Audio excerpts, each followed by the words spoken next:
Hello, everybody, and welcome again to another edition of the GD Report. I am D, And I'm G.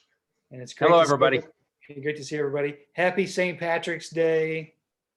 It's a great day to lift a glass of Guinness or a glass of Jameson Irish whiskey to all our friends in Ireland and all our friends with Irish descent. We Right. got a lot of topics to cover tonight. We are going to start with some of the movement in the confirmation process for President Biden's cabinet, most notably a new Interior Secretary. G-Man, why don't you tell us about it? Yeah. So we've got the first Native American ever in the cabinet, and she is. It's a she. Her name is Deb Holland, and she is in charge of all of the public lands that the Interior Department. She's Secretary of the Interior, and she also is going to have direct contact and dealings with. I believe it's just a little over 500, the number of recognized tribes that the U.S. federal government recognizes. There's a lot more Native American tribes, but there's only 530 something, I think, 37 that the U.S. government recognizes and deals with and gives special status to. So she's going to deal with those. I want to read, she sent out a letter to some supporters. I want to read the last sentence, which I think says a lot. She says, as I have said before, growing up in my mother's Pueblo household made me fierce. With this experience, I'll be fierce for all of us, our planet, and all of our protected land. And I just think that's awesome, given what we've Yeah, had the last 4 years, how they've tried to give it away, you know, sell the rights to drill no matter what. They try to put food trucks in all the national parks on the trails. They tried to change all the rules so you could have motorized bikes on all the trail. I mean, it was just the last 4 years. If you were any kind of environmentalist or enjoy the nature at all, you just shook your head in disbelief. So, yeah, oh, it's a watershed moment for us as a country to have a Native Indigenous person descent as Secretary of Interior. Of course, a big part of the Secretary or the Department of Interior is Bureau of Indian Affairs, which there's tons of issues with that as far as violated treaties and things like that. A little bit more about her history. She is a member, enrolled member of the Laguna Pueblo people, right. and she's a 35th generation New Mexican, traced back to the 1200s, and her father, who a lot of people don't know this about him, but he was a Minnesotan and was an officer in the Marine Corps. Oh, Uh, wow. and he received the Silver Star in Vietnam, and he's actually buried in Arlington National Cemetery with full military honors. Wow. Yeah, I didn't know that.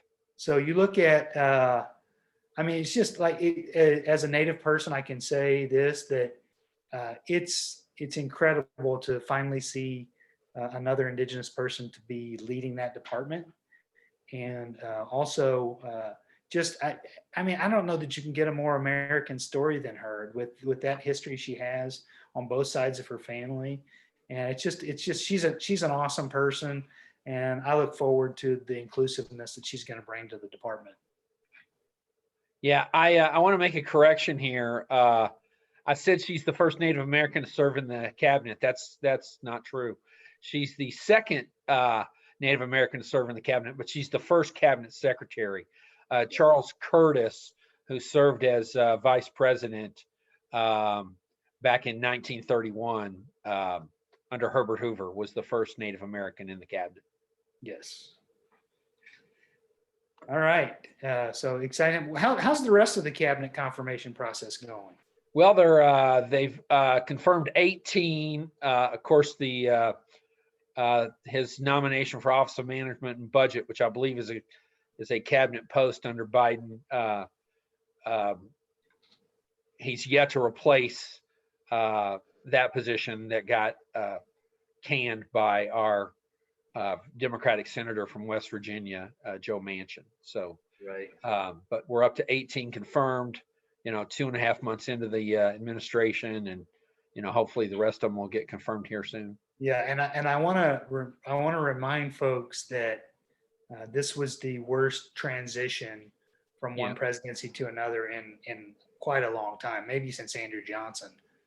Yeah. But the fact that there wasn't cooperation, there wasn't acceptance of the results, it really slowed down, because a lot of presidents, by the time they're sworn in, have at least half their cabinet already confirmed. Yeah. And they weren't able to start the confirmation process for many of these because of Trump's inability to deal with reality, along with the fact that Republicans in the Senate would not agree to a power sharing agreement. So they kept their committee chairs and slowed down some of the confirmations Yeah. of folks. But another big highlight for me last week was the final confirmation of Merrick Garland as Attorney General.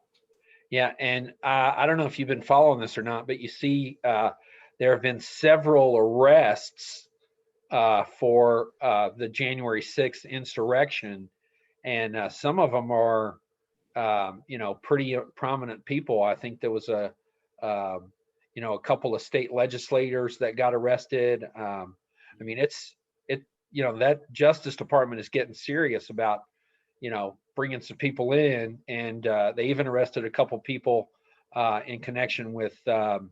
Sicknick's death, Right. the Capitol Guard, so Yeah, Capitol absolutely. policeman. Fantastic. Why don't you tell us? I know the Ohio Attorney General is getting active. I think we're going to see. It's funny to me how the right side of the aisle tends to complain about activism in the judicial system. Right. Yet many of the Republican attorney generals around the country are about as activist as you can get. Oh yeah, yeah. Especially our good friend down in Texas, who I just want to throw in. They're all about capitalism and everything until it affects them. So now Ken Paxton, I think is his name, the Attorney General in Texas. He just sued one of the energy companies down there who had billed $29.1 billion to customers because of their crazy, unregulated energy bills. And he sued them. They were in bankruptcy. And part of the bankruptcy agreement now is they've agreed to not process those bills. And so basically people just got a freebie. So, what does that tell you? So sounds like socialism to me. Yeah, it sounds like socialism to me. It is funny. You make a great point in the fact that so many of the folks on the right side of the aisle want to talk about the free market and just letting whatever happens in the market happen until it happens to them. Right. Kind of like the whole Robin Hood thing with the GameStop investors. Yeah. And they wanted, the government and the SEC should investigate and intervene and stop the trading. And it's like, I thought it was supposed to be a free market. I thought, it's fun, but it is it's do as I say, not as I do. Yeah. Well, so, as everybody knows, Congress last week passed a $1.9 trillion COVID relief package. And, there's a lot of stuff in the bill. Republicans made them read the thing from start to finish. So they all should have a good idea what's in there. That's right. They can't complain. They don't know what was in it. Right. And so the Ohio Attorney General, he is suing because part of the language includes stipulation that says you can't use any of this money that there was almost $400 billion in there for states to help them, get through the rest of the pandemic. But it came with the caveat, you can't use it to offset any of the tax cuts.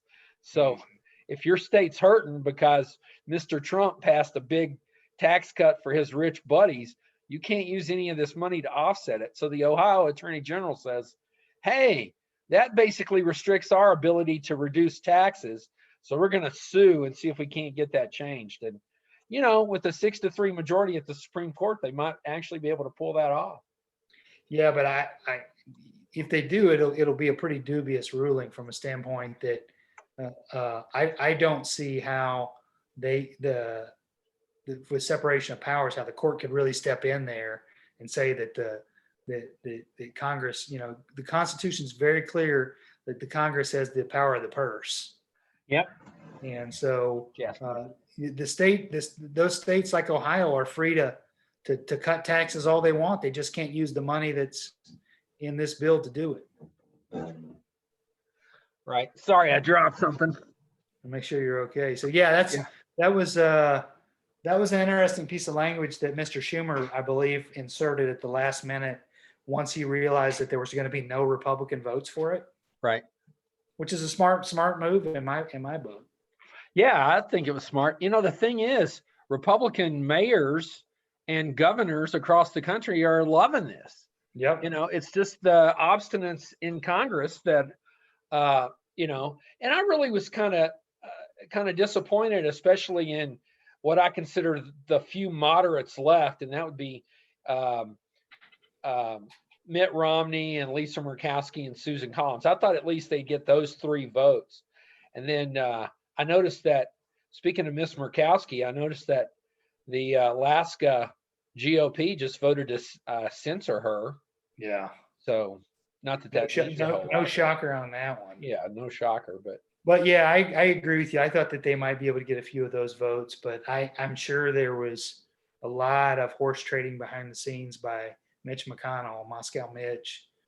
They really wanted to be able to, and I think that's part of why people get so disgusted with Congress, is because so many things like this, when this should have been a bipartisan bill. Yep. This should have this should have been like, 85 to 15 or something. Well, it would have been a bipartisan bill if the Democrats had capitulated and gone for the $800 million that the Republicans wanted. That wouldn't even have been a drop in the bucket of what's needed. Right. And it's funny to me that that when it comes to spending, they always say we've got to worry about the deficit, but when it comes to tax cuts, you never have to worry about a deficit. Yeah. Yeah. So, crazy. But it should have been bipartisan, and the whole thing is, and I think this is why people get disgusted a lot of times. It's all about not letting Joe Biden get a win. Right. We don't want him to have a win. I think the Democrats were incredibly smart for once and shrewd for once, from a standpoint that they didn't negotiate on the bill if they weren't going to have any guaranteed votes. Right. Because that happened with the stimulus package in 2009, where President Obama tried to work with the Republicans, negotiated a bunch of stuff out, and then the Republicans voted against it anyway. Right. So at that point, you're just negotiating with yourself. I also think Biden's the Biden team learned from that, and they're hitting the road this week to tout how the bill's going to make a difference in people's lives. It's a popular bill. Still got something like 79% approval.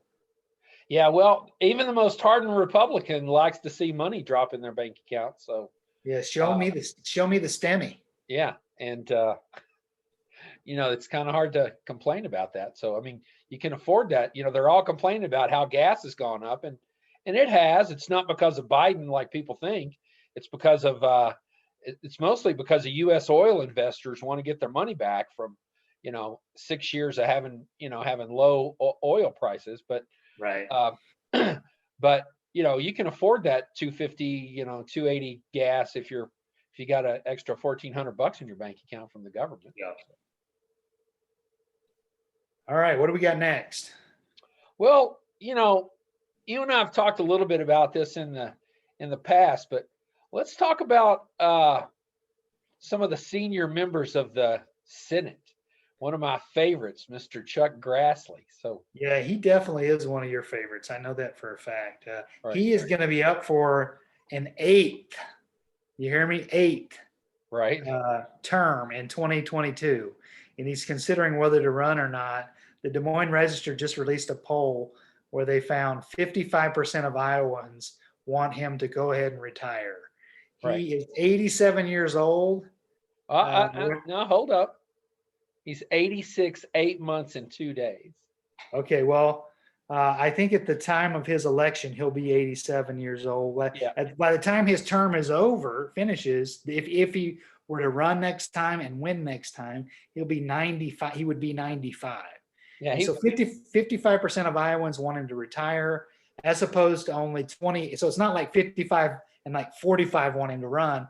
28% say they'd like to see him run again. And then the balance of that is undecided. right. So he's got an uphill climb on that.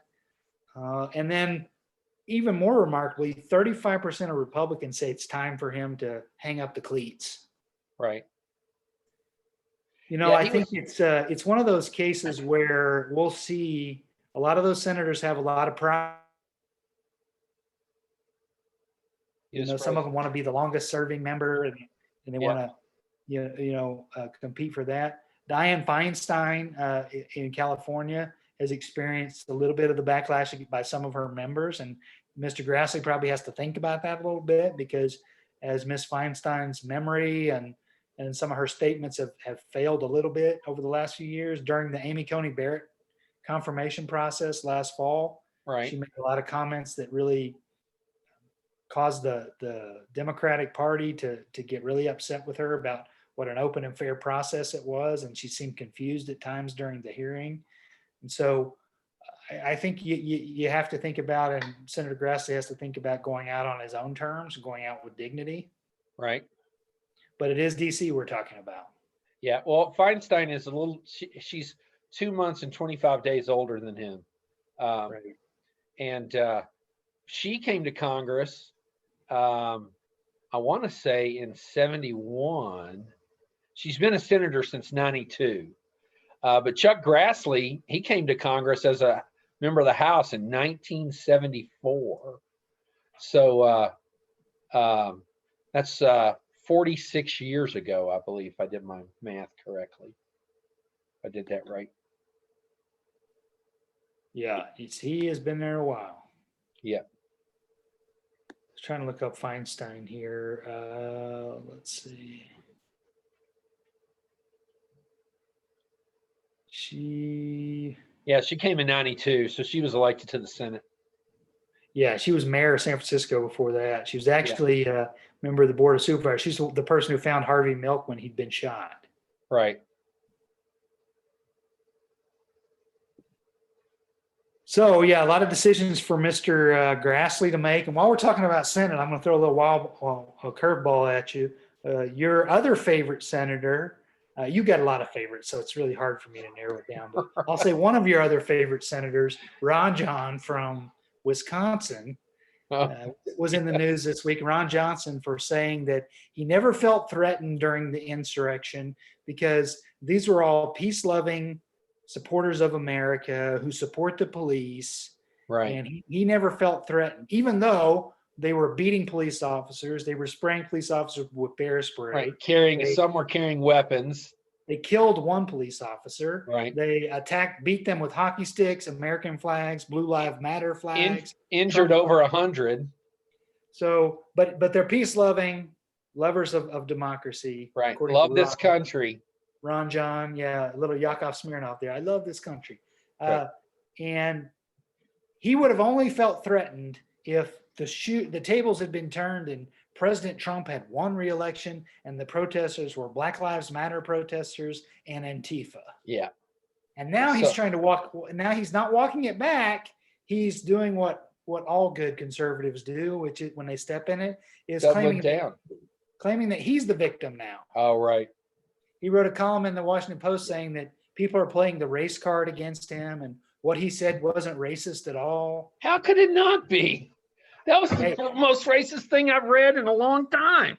It's like there's a pretty good rule of thumb. If you have to say what I said wasn't racist, there's a pretty good rule of thumb that it probably was. Yeah. So he's another piece of work. He's got to decide whether he's going to run for re-election. I think he won't. I think he'll give up. Yeah, I think some kind of lobbyist or Fox News job. Is he up in 2022? Yes, he is. Yeah. No bean. So I think he'll be one of those open Senate seats that the Democrats will look at picking up. So I don't know if they have anybody that they could run that could, mount a good challenge to because he's from Wisconsin, right? And it's Yes. pretty much a Republican strong. Although, don't they have a Democratic governor right now? They do have a Democratic governor. And they've elected Democratic senators in the past too. You've got Right. Russ Feingold, Herb Cole. Right. We're both Democratic senators from Wisconsin. So I think if he doesn't run, there's a chance that a couple of your old friends might throw their hat in the ring. You might Yep. see Paul Ryan come out of retirement to run for that. You might see Scott Walker. Yep, I bet you both of those guys would run. Or more importantly, one of them, they'd get together and, flip a coin, and whoever wins, that one would run. But for sure, one of those two would throw their name in the ring. Yeah, I think they should try to find a Green Bay Packer. The Democrats should try to find a Green Bay Packer to run. Yeah, they could probably get Reggie White. Not him anymore. Oh yeah, they can find somebody. But yeah, if they got a Packer, maybe Aaron Rodgers would retire and they could get him. Yeah, I would say a Brewer, but I don't know. I can't think of any Brewers that are popular enough. Paul Molitor maybe. Yeah, but I think he's a Minnesotan. Yeah, you're probably right. So it'll be an interesting time to see what happens with old Ron John and also with Mr. Grassley. Right. Well, that brings us to our last topic, and one of your favorite senators, Mr. Moscow Mitch. So, I thought you were going to talk about Jimmy Langford. No. Little Jimmy Langford. Moscow Mitch gave a stirring speech. He's been giving a lot of speeches lately. Right. And which is brutal because he's hard to understand when he talks. He's very hard to understand, and I also feel like every time he gives one, they need to check it and see if he still has a pulse. Right. Because he drones on and on and on. But his speech he gave yesterday if I was going to title it, I would call it the scorched earth future of the Senate. Right. Because he was basically threatening the Democrats that if they do anything with the filibuster, then they will see a scorched earth Senate like never before. He'll no longer do any unanimous consent on anything. They'll object to every single motion, completely slow down the Biden agenda.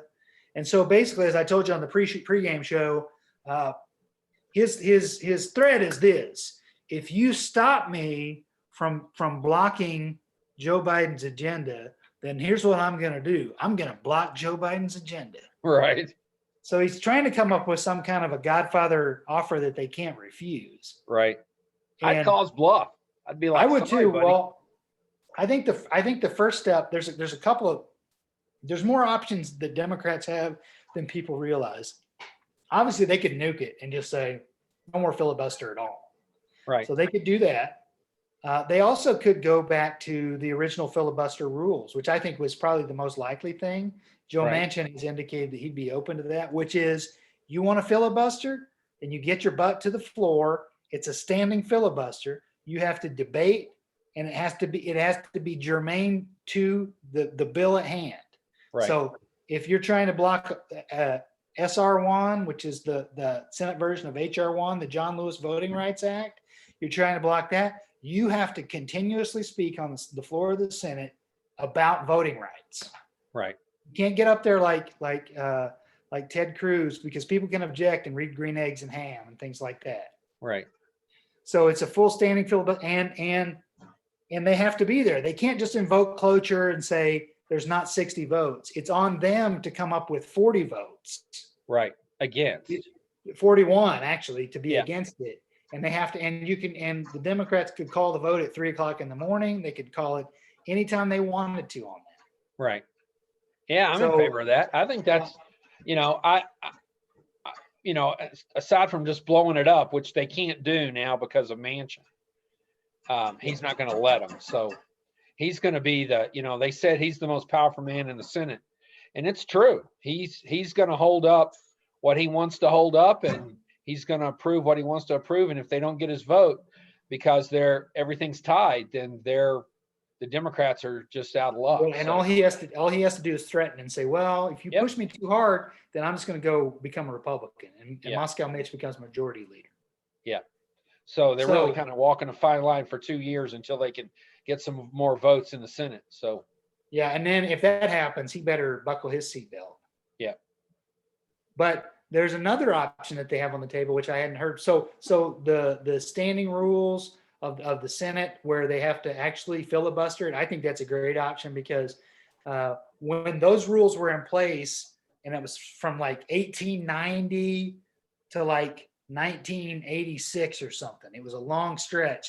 There was Right. something like 25 filibusters total Right. in those years. And after that, there's been like 500 Yeah.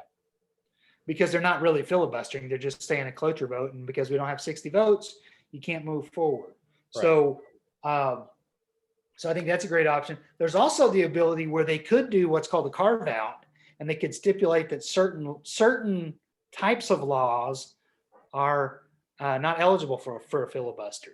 And the rationale for that is with the way that the Democrats said for lower judicial, like federal judicial appointments, Like they got the rid of the appeals court. filibuster for that. And then Yep. Moscow Mitch got rid of the filibuster just for Supreme Court justices. Right. So they could say, we're going to do a carve out for democracy-based bills, including voting rights. Anything that has to do with our government and voting, we're going to carve that out. You can't filibuster that. Well, whatever they do, they need to do it soon, I think. So, I mean, this honeymoon period isn't going to last forever. Yeah, it's pretty scary what some of the states are doing when it comes to voting rights. In Georgia, for instance, they've cut way down on early voting. They've cut way back on who's eligible for a mail-in ballot. Yeah. They've also, you'll enjoy this. They've restricted the amount of time that people can vote. So what's that naturally going to do? It's going to increase the lines for people to vote, right? Yep. They've also made it illegal, and I believe it's a felony, that volunteers cannot provide food or water to anyone in line voting. Wow, that's crazy. So a lot of churches and volunteer groups were giving bottled water out last year because people were waiting in the heat. I tell you, it's just amazing what legislatures do. So that brings me to my surprise for the ending tonight. I want to talk to you about something that's going on right there in your state. And I'm hoping that you'll tell me that it's not true, but I read where your state is trying to pass a bill that says if there's a protest going on and you want to run them over with your car, that you're okay to do that. Yeah, there's a little bit more to it than that, but unfortunately you are correct. That bill has made it out of committee and is being considered by the entire legislature. Basically what it is they're trying to say that if protesters block a street or a highway, and then if by chance, some good God-fearing, Trump-loving insurrectionist decides to run his car into one of them because they're blocking the highway, that they can't face charges for doing that. Right. That's crazy to me. It's unbelievable. For a party that claims they're such constructionist when it comes to the Constitution, Yeah. they sure don't seem to want to back up the Bill of Rights much. No. Well, they probably don't consider, except for the Second Amendment. They really probably don't consider the Bill of Rights part of the Constitution. Well, and in all reality, I'll pull a Ron Johnson and give a qualifier. I'll get in trouble for saying this, but in all reality, they don't really back the Second Amendment either, because Right. They always leave out the part about in order to form a well-regulated militia. Yeah, which is the start of it. So if these guys really want to have their guns, why aren't they all in the National Guard? Right. Yeah, I agree. It's a crazy, crazy world we live in. Absolutely. All right, everybody, that's it for tonight's show. That's Thanks right. We've got more. Yeah, we've got vaccines are getting available almost everywhere. So when it comes your time, I encourage everybody to get a vaccine. Right. Keep being vigilant on the distancing and the masking. I know it's a pain. I know it's been over a year now that we've been doing a lot of these things, but there are variants now coming from different countries, and the variants are pretty strong. I know the countries of Italy and Germany, I believe, have both shut down again. Yeah. Because of we're increased not out of it yet. Especially with all the dummies that went to Florida for spring break this week. Right. Yeah. So everybody be vigilant, be safe out there, and keep fighting for democracy. Absolutely. Good night, everybody. Take care.